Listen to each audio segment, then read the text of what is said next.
కూడా ఇవ్వలేడు కానీ ఇప్పుడు రైతు భరోసా అని మాట్లాడతాడు. సొంత బ్రాండ్లతో మద్యం పేరుతో మీ రక్తాన్ని తాగే వ్యక్తి ముఖ్యమంత్రి. నేను అడుగుతున్న తమ్ముళ్ళు, తెలుగుదేశం పార్టీ హయాంలో 60 రూపాయలు క్వార్టర్ బాటిల్, ఇప్పుడు ఎంత? 200 రూపాయలు. ఇప్పుడు అవునా కాదా? ఆ రోజు నాణ్యమైన మద్యం ఉంది, ఈరోజు నాసి రకం మద్యం. ఒక బాటిల్ వేసుకుంటే కిక్కెక్కదు, రెండో బాటిల్ వేసుకుంటే జోబీ ఖాళీ అయిపోతుంది. ఆ తర్వాత పాపం వాళ్ళు తాగితే తప్ప ఉండలేరు. ముఖ్యమంత్రి తాడేపల్లి కొంపకు డబ్బులు వస్తే తప్ప సాయంత్రానికి బతకలేడు. ఇది ఎక్కడ అన్యాయం? పేదవాళ్ళ రక్తాన్ని తాగే వ్యక్తి ముఖ్యమంత్రి. మద్యపాన నిషేధం పెట్టకపోతే మళ్ళీ నేను ఓటు అడగనని చెప్పాడు. నిన్న అంటున్నాడు మళ్ళీ నేను అన్ని చేసేశాను, 99% చేశారని మాట్లాడతాడు. ఇంకో పక్క 9 సార్లు కరెంటు ఛార్జీలు పెంచారా లేదా అని మిమ్మల్ని అడుగుతున్నా. 56,000 కోట్ల రూపాయలు కరెంటు ఛార్జీలు పెంచాడు. చట్టమే లేని దిశ, చట్టం పేరు చెప్పి మహిళలకు రక్షణ ఇస్తున్నా అని చెప్పి మాట్లాడతారు. అసలు చట్టమే లేదు, అలాంటి దిశ చట్టం అడ్డం చెప్పి మాట్లాడే పరిస్థితికి వచ్చాడు. బీసీ, ఎస్సీ, ఎస్టీ మైనారిటీలకి నేను అడుగుతున్నా, మీకేమైనా 1 రూపాయి ఇచ్చాడా? ప్రత్యేకంగా ఏమైనా చేశాడా? ఇక్కడ ఈ జిల్లాలో యానాదులు ఉన్నారు. నేనే ఆ రోజు యానాదుల కోసం ఐటీడీఏ పెట్టి వాళ్ళని ఆర్థికంగా పైకి తేవడానికి నేను ముందుకు పోయాను. కనీసం 1 రూపాయి ఇచ్చాడా అని అడుగుతున్నా. వాళ్ళు నష్టపోయే పరిస్థితికి వచ్చారు. అందుకే ఈ జగన్ మోహన్ రెడ్డి మీ బిడ్డ కాదు, ఈ రాష్ట్రానికి క్యాన్సర్ గడ్డ. అలాంటి క్యాన్సర్ గడ్డను ఆపరేషన్ చేయాలనా లేదా అని మిమ్మల్ని అడుగుతున్నా.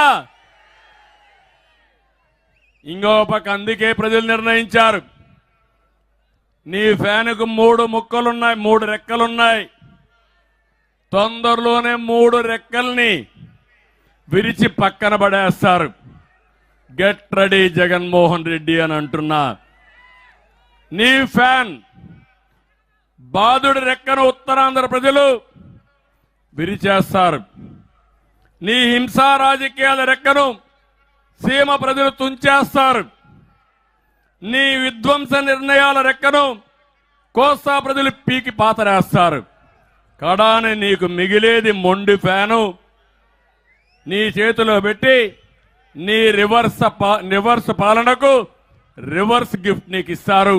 తాడేపల్లి ప్యాలెస్ లో తీరిగ్గా కూర్చొని బాధపడే రోజు తొందరలోనే వస్తుందని చెప్పి కూడా నేను మీకు తెలియజేస్తున్నా. అందుకే నేను మిమ్మల్ని అందరినీ కోరేది, ఇలాంటి దుర్మార్గమైన పార్టీ, ఈ పార్టీ వల్ల లాభం లేదని కూడా మీకు తెలియజేస్తున్నా. ఇక్కడే జిల్లాలో నేను చూశాను, ఇప్పుడే రూరల్ కాన్స్టిట్యున్సీ ఉంది. శ్రీధర్ రెడ్డి గారు ఇక్కడే ఉన్నారు. నెల్లూరు రూరల్లో దళిత గిరిజన విద్యార్థుల కోసం టీడీపీ హయాంలో అక్కచెరువుపాడులో గురుకుల పాఠశాల నిర్మించారు. 90% పూర్తి అయింది. 10% పూర్తి చేయమని కోరాడు. ఎన్నిసార్లు తిరిగినా కాలేదు. కొండాయిపాలెం గేట్ దగ్గర Ambedkar study circle BC Bhavan నిర్మాణం చేపడితే ఆ పనులు పూర్తి కాలేదు, అడిగాడు, అది కూడా పూర్తి కాలేదు. ఇక్కడే అమన్చర్లో 500 ఎకరాల భూమి ఉంది, పరిశ్రమలు పెట్టండి, మా పిల్లలకు ఉద్యోగాలు వస్తాయంటే అతి లేదు గతి లేదు. ఆయన అడిగాడని కోపంతో ఆయన ఫోన్ ట్యాప్ చేయడం మొదలుపెట్టారు. అక్కడి నుంచి ఎక్కడికక్కడ వేధింపులు మొదలుపెట్టాడు. అందుకే నువ్వు చేసింది తప్పను చెప్పడానికి శ్రీధర్ రెడ్డి ఎదురు తిరిగాడు, పోరాడాడు. అదే సైకో పైన తిరుగుబాటు అని చెప్పి నేను మీకు తెలియజేస్తున్నా. అందుకే ఒక్కసారి మీరు ఆలోచించండి, ఈ మీటింగ్ ద్వారా రాష్ట్రం మొత్తం ఆలోచించాలి. ఒక్క రవాణా శాఖ ఈరోజు మాట్లాడితే నేనేదో చేశారని చెప్తున్నాడు. పెట్రోల్ రేట్లు భారతదేశంలోనే ఎక్కువ ఉండే ఏకైక రాష్ట్రం ఆంధ్రప్రదేశ్ రాష్ట్రం.